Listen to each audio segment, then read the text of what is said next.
నమస్తే lucky people. ఇరుగు తెలుగు రాష్ట్రాల్లో పండగ అదేనండి పచ్చళ్ళు పెట్టడం.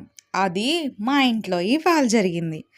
5 కల్లా మా నాన్నగారి తోటకెళ్ళి ఆవకాయ కోసం కొబ్బరి మామిడికాయలు, మాగాయ కోసం సువర్ణరేఖ మామిడికాయలు తెచ్చారు. ఈలోపు మా అమ్మ అవి కాయలు రాగానే శుభ్రం చేసేయడానికి వాటర్ ఫిల్ చేసేసింది. అవి రాగానే ఆవకాయ పెట్టే కాయలు ఫస్ట్‌గా శుభ్రం చేసి, మా చెల్లిని, మా నాన్నని ముక్కలు కొట్టించడానికి బజారుకి పంపేసింది.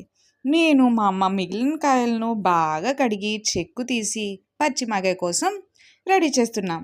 మన తెలివితేటలు తెలిసినవే కదా! హ్యాండ్‌కి గీతలు పడకూడదని ప్లాస్టర్ వేసుకొని మరీ చెక్కు తీసేసాను. పచ్చి మాగాయ ముక్కలు ఎలా నరుకుతారో ఒకసారి చూడండి.